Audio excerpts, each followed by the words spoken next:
नमस्कार दोस्तों, आपका स्वागत है हमारे YouTube चैनल पर, जहां आज हम चर्चा करेंगे मशहूर Harry Potter author J.K. Rolling के बारे में। कहते हैं कि बुरे वक्त एक खासियत ये होती है कि वो हमें अच्छे वक्त की अहमियत सिखा देता है। Harry Potter author J.K. Rolling किसी परिचय की मोहताज नहीं है।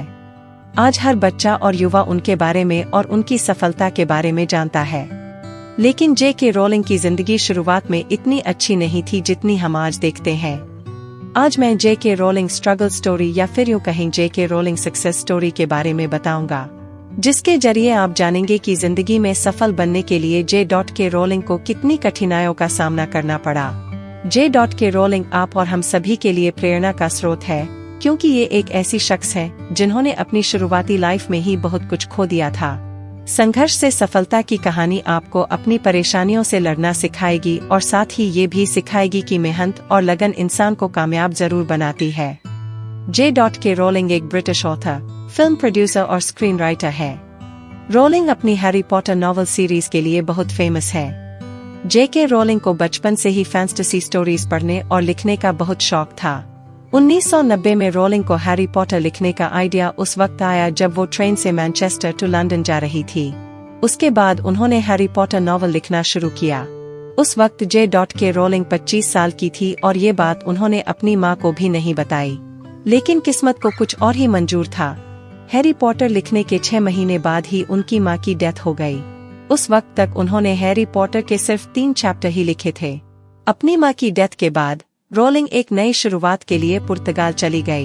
वहां जाकर वो English as a foreign language पढ़ाने लगी। कुछ समय बाद J.K. रोलिंग ने एक जर्नलिस्ट से शादी कर ली और उनकी एक बच्ची हुई। इन सब के बाद भी उनकी लाइफ में खुशियां नहीं आई और कुछ ही समय बाद उनका रिश्ता टूट गया और डिवोर्स हो गया और कुछ ही समय बाद उनकी जॉब भी चली गई, जिसकी वजह से रोलिंग डिप्रेशन में रहने लगी। अपनी लाइफ को बेहतर बनाने के लिए वो वापस अपने देश आ गई और उन्होंने अपनी नॉवल को पूरा करने का फैसला किया। उस वक्त J.K. रोलिंग गवर्नमेंट द्वारा मिलने वाली अनएम्प्लॉयमेंट मनी से अपना और अपनी बेटी का खर्च चलाती और जब भी उन्हें टाइम मिलता वो कैफे में बैठकर अपनी नॉवल लिखा करती थी। 1995 में J.K. रोलिंग ने अपनी पहली बुक को पूरा कर लिया और अब वक्त था उस बुक को पब्लिश करने का, लेकिन यहाँ भी उनके साथ कुछ ठीक नहीं हुआ। स्टार्टिंग में ही 12 पब्लिशिंग हाउस ने उनकी बुक को रिजेक्ट कर दिया, लेकिन एक उम्मीद के साथ रोलिंग अपनी नॉवल पब्लिशर्स को भेजती रही। 1997 में ब्लूम्सबरी के चेयरमैन की 8 साल की बेटी ने हैरी पॉटर नॉवल पे इंटरेस्ट दिखाया, जिसकी वजह से ब्लूम्सबरी के चेयरमैन ने उस बुक को छापने का फैसला किया और रोलिंग को कुछ पैसे भी दिए।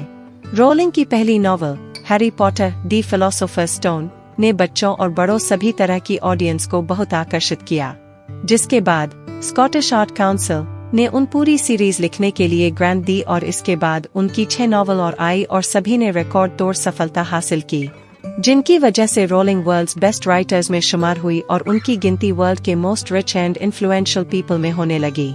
और आज के समय में हैरी पॉटर ग्लोबली के बहुत बड़ा ब्रांड है, जिसकी नेट वैल्यू लगभग 15 बिलियन की है।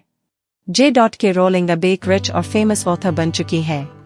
अपनी कमाई का एक बहुत बड़ा हिस्सा वो सामाजिक काम और लोगों की मदद के लिए दान करती हैं। उनका कहना है कि अगर आपके पास जरूरत से ज्यादा पैसा हो तो उसे लोगों की भलाई के लिए इस्तेमाल करना चाहिए।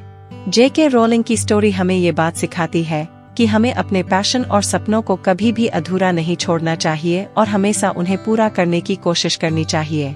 सभी की लाइफ में बुरा वक्त एक ना एक बार जरूर आता है और जो लोग उस बुरे वक्त पर भी खुद पर विश्वास रखते हैं, वही लोग अक्सर सक्सेसफुल भी होते हैं।